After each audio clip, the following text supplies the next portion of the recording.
Assalamualaikum warahmatullahi wabarakatuh. Jumpa lagi di channel KPMan. Kali ini channel KPMan akan membahas materi matematika wajib kelas 12 yaitu tentang statistika.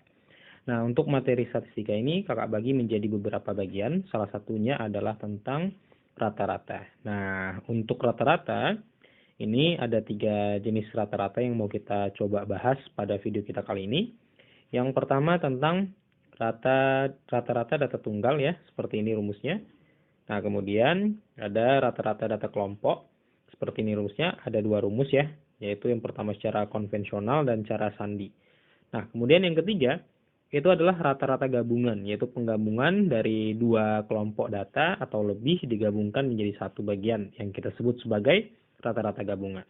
Nah, supaya lebih jelas bagaimana menerapkan rumus-rumus ini ke dalam soalnya, kita coba aja ke contoh-contoh soalnya.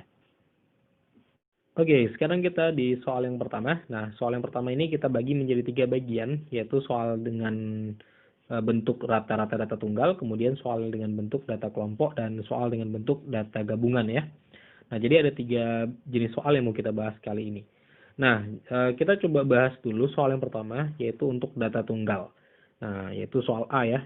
Nah, di sini datanya udah ada, yaitu 8, 6, 8, 9, 6, 5.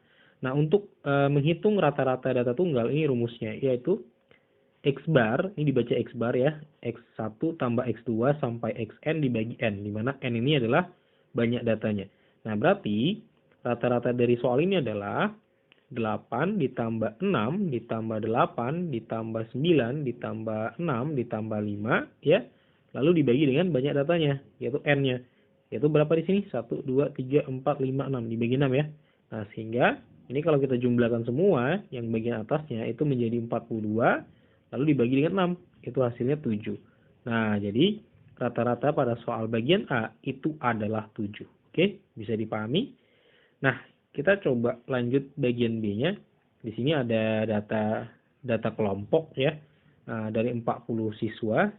Kemudian kita mencari rata-ratanya di sini ya. Rata-rata itu kadang disebut juga rataan ya. Ada yang nyebutnya rataan, ada yang nyebutnya rata-rata. Kadang juga dibaca dengan X bar ya, kalau simbolnya seperti ini nih ya. Nah, sekarang kita coba nih. Untuk data yang berbentuk data kelompok, menghitung rata-ratanya itu ada 2 cara. Bisa dengan cara konvensional seperti ini ya, atau cara sandi. Nah, pada video ini kakak akan peragakan atau jelaskan dengan cara konvensional aja. Kenapa? Karena lebih praktis ya.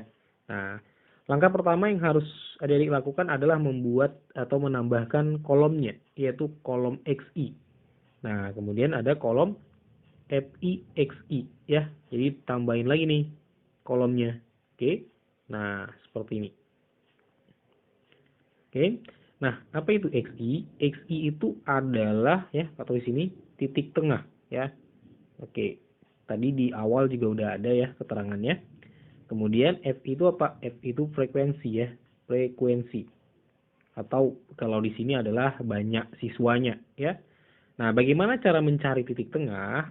Itu tinggal dijumlahin ini ya, jumlahkan aja lalu bagi 2 ya, lalu bagi 2.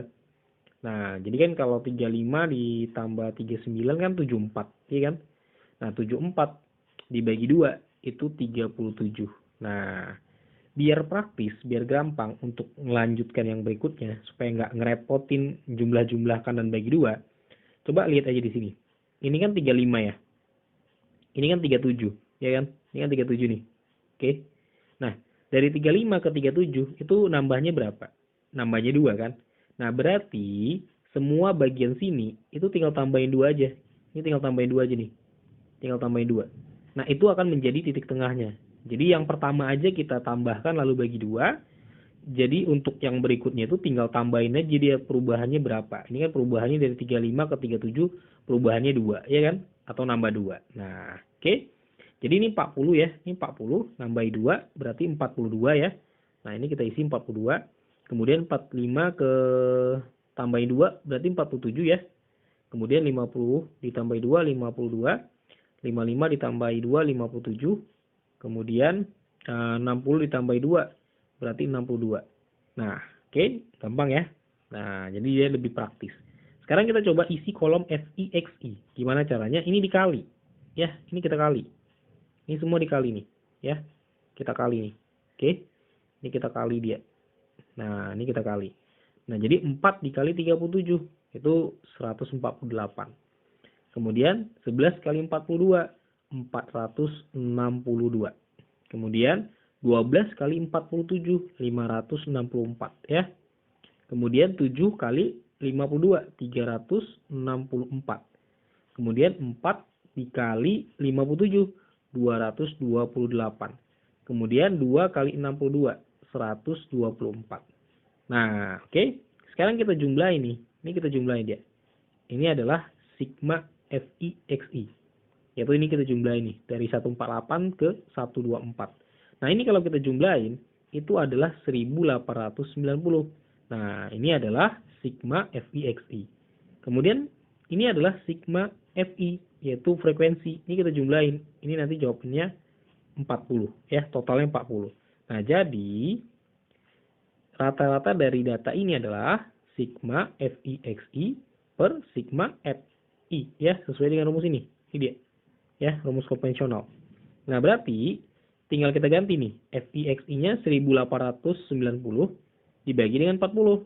Nah, nanti jawabannya itu adalah 47,25. Nah, jadi rata-rata pada soal yang kedua ini adalah 47,25. Nah, kalau misalkan adik-adik mau pakai cara sandi, nanti jawabannya juga sama kok, 47,25 ya. Tapi agak lebih repot dibandingkan dengan cara konvensional ya, lebih praktis secara konvensional. Oke, bisa dipahami untuk penjelasannya. Nah, kita lanjut lagi ya ke contoh yang ketiga. Oke, sekarang kita di soal yang bagian ketiga atau bagian C-nya. Nah, untuk soal bagian 3 ini kita bahasnya tentang rata-rata gabungan ya.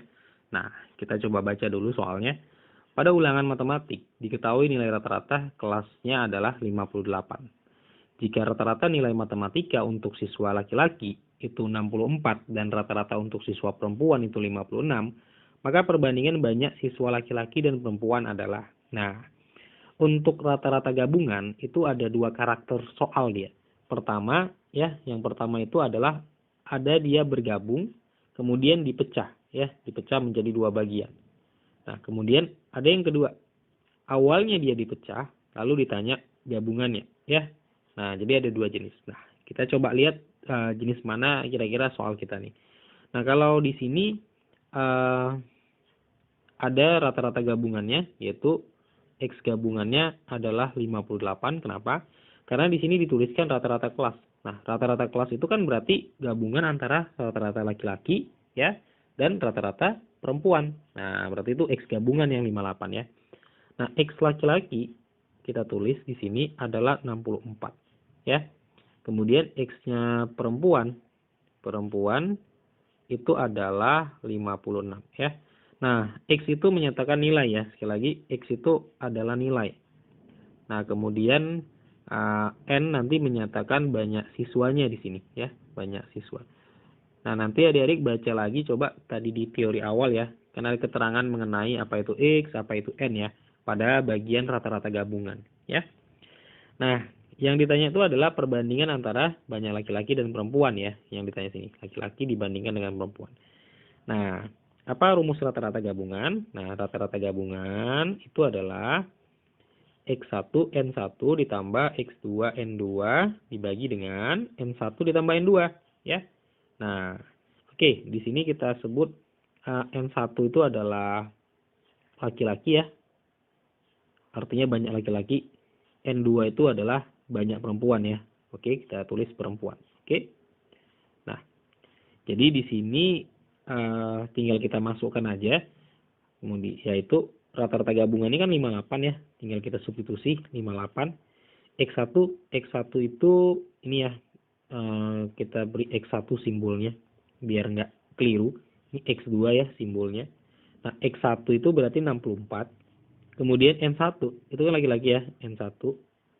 Nah, kemudian X2 itu siapa? X2 itu adalah perempuan ya, berarti 56. Kemudian N2-nya berarti ya tetap N2 ya, karena itu yang ditanya. Nah, dibagi dengan N1 ditambah N2. Oke. Nah, jadi kalau adik-adik bingung ya siapa N1 N2 itu sebenarnya nggak jadi masalah ya. siapa N1, siapa N2 itu nggak jadi masalah. Ya, jadi boleh tukaran. Misal N1 itu simbol untuk perempuan, N2 itu simbol untuk laki-laki, itu nggak jadi masalah. Jadi boleh tukaran. Nah, kita lanjut lagi ya. Ini kita kali silang. Kalau kita kali silang kan ini menjadi 58 N1 tambah 58 N2 sama dengan 64 N1 tambah 56 N2. Nah, ini kan kita bisa tukaran ya posisinya. Ya. Yang N1 kita gabungin dengan N1. Nah, ini kalau pindah kan jadi kurang ya. 64 N1, ya kan? Kemudian ini 56 N2, yang ini pindah nih. Yang 58-nya kan jadi kurang dia karena awalnya positif ya. 58 N2. Nah, ini kalau kita kurangin ini menjadi minus 6 N1, ya kan? 58 kurang 64. Oke. Nah, 56 N2 dikurang 58 N2. Berarti ini minus 2 N2. Nah, jadi kita bisa lanjut nih. Yang ditanya kan banyak laki-laki banding banyak perempuan ya. Berarti laki-lakinya posisinya kita harus dahulukan nih. Berarti N1 ya. Nah, ini kita pindah deh. Ini kita pindah nih.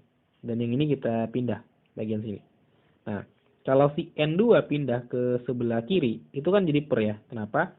Karena dia itu kali ya.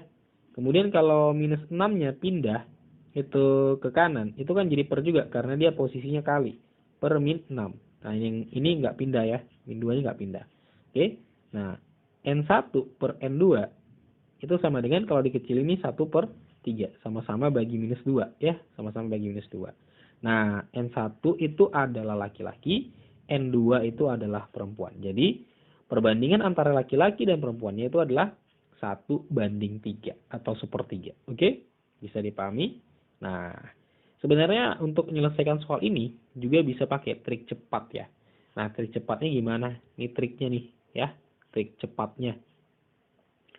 Nah, untuk trik cepatnya sendiri, pertama-tama adik-adik buat dulu X gabungannya di tengah-tengah. Kemudian nih X laki-laki, nih X perempuan ya. X gabungannya itu kan 58, X perempuannya di sini adalah 56, kemudian X laki-lakinya 64. Nah, untuk yang gabungan itu wajib di tengah, sementara untuk laki-laki dan perempuan boleh bertukar ya.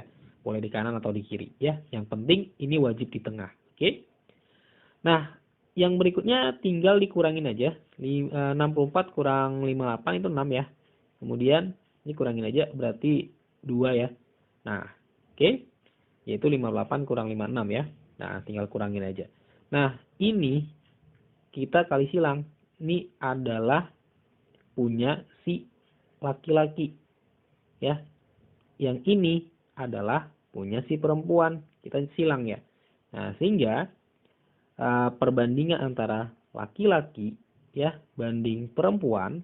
Nah, laki-laki kan berarti 2 nih, ya kan? Kan kita sekali silang tadi ya.